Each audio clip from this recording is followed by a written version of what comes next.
Hi, please click like, subscribe, and ring the notification bell button for more content like this. Si Frieren at ang kanyang mga kasama ay naglakbay patungo sa isang lungsod matapos talunin ang Demon King. Ang isa sa mga kasama ni Frieren ay nagmumungkahi na dapat silang maghanap ng trabaho pagdating, dahil sa kanilang tagumpay sa pagkatalo sa hari ng demonyo. Pagkatapos ay maabot ng mga bayani ang lungsod at tumanggap ng pagkilala mula sa hari. Ang mga kaalyado ni Frieren ay pinangalan ng Himmel, Aizen, at Heather. Nang maglaon, dumalo sila sa isang pagdiriwang, kung saan ipinaalam ni Himmel sa iba na balak ng hari na magtayo ng mga estatwa nila sa plaza. Sina Himmel, Friday Aaron, Aizen, at Heather ay nakatingin sa malayo, nahihirapang paniwalaan na natapos na ang kanilang paglalakbay ng napakabilis, kahit na tumagal sila ng isang dekada upang makumplito. Naaalala nila ang mga nakakatawang sandali na naganap sa kanilang mga pakikipagsapalaran, mula sa pagkalamo ni Frieren ng isang paggaya sa mga sandali ng maling akala ni Heather. Sa kabila ng mga mapaghamong alaala, ipinahayag ni Himmel ang kanyang pasasalamat sa oras na ginugol sa paglalakbay kasama sila. Habang nakatingin sila sa langit, napansin nila ang Era Meteor Shower. Ipinaliwanag ni Friday Aaron sa kanyang mga kasama kung bakit hindi ito gaanong mahalaga para sa kanya, na nagudyok kay Himmel na hilingin sa kanya na huwag palamigan ang mood. Nangangako siyang dadalhin siya sa isang mas magandang lugar upang obserbahan ang shower sa loob ng 50 taon. Kinabukasan, sinamahan ni Himmel at ng iba pa si Frieren sa isang tulay upang magpaalam sa kanya. Ipinaalam niya sa kanila na siya ay mangolekta ng mga spells at maglalakbay sa gitnang lupain para sa susunod na siglo. Sa kanyang pag-alis, si Himmel ay nagtataka tungkol sa buhay na gagawin ni Frieren. Ipinakita ang mga flashback ni Frieren na nakikibahagi sa iba't ibang aktibidad sa kanyang solong paglalakbay. Pumisita siya sa isang tindahan sa pagtatangkang kumuha ng sungay ng anino ng dragon, ngunit ipinaalam sa kanya ng tindera na hindi sila nagbebenta ng mga ganoong bagay.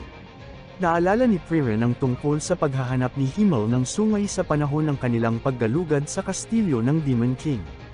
Sa papalapit na Era Meteor Shower, plano ni Frieren na kunin ito sa kanya sa kanilang muling pagkikita. Sa pagbabalik sa lungsod, nagulat si Friday Aaron sa laki ng pagbabago nito. Nang muling makasama siya ni Himmel, nagulat din siya sa pagtanda nito. Ipinaalala ni Himmel kay Frieren na 50 taon na ang lumipas, bagaman sinabi niya na pareho pa rin ang hitsura niya. Iniharap niya ang sungay ng anino ng dragon kay Frieren, na nagsasabi na lagi niyang nilayon na ibalik ito sa kanya balang araw. Ipinadala ni Frieren ang busina sa isang lugar na ligtas at pagkatapos ay muling binisita si Himmel sa kanyang tahanan, naghahanda para sa paparating na Era Meteor Shower.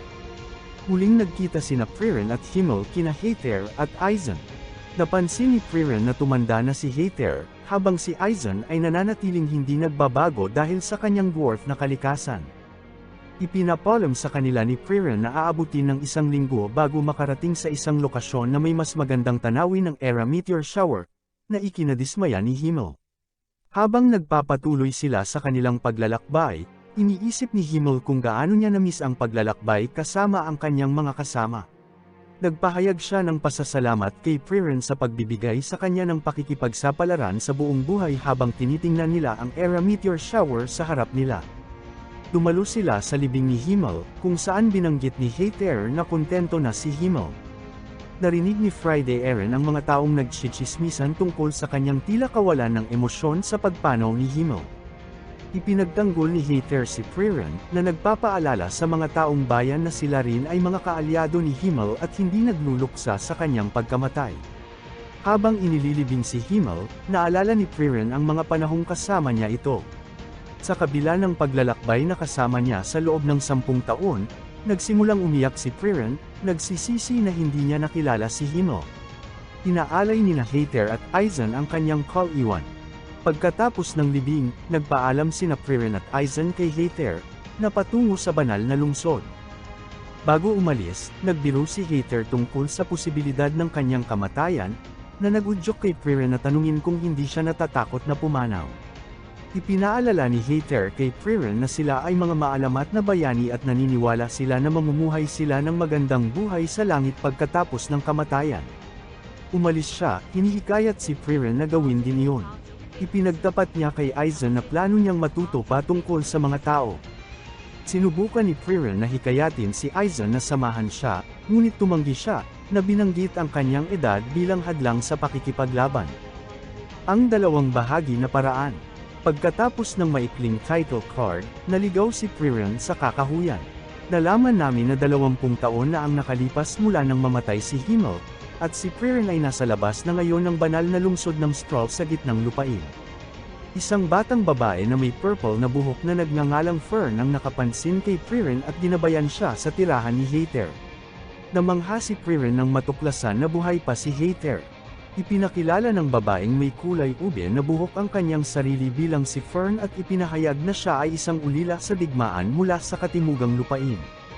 Ipinaliwanag ni Frieren na naglakbay siya sa mundo upang malaman ang tungkol sa mga tao ngunit tumigil siya upang bayaran ang kanyang utang kay Hater bago siya mamatay.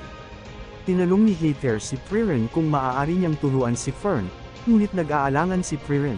Sa takot na ang potensyal ni Fern bilang isang salamangkero ay maaaring makahadlang sa kanya at natatakot para sa kaligtasan ng bata. Ipinakita ni Hater kay Frieren ang isang aklat na nahukay mula sa libingan ng isang pantas, na naglalaman ng mga nawawalang spells ng muling pagkabuhay at immortalidad. Hiniling niya kay Frieren na basahin ang teksto, at naniniwala siyang magagawa niya ito sa loob ng 5 hanggang 6 na taon. Sa kabila ng hindi natatakot sa kamatayan 20 taon.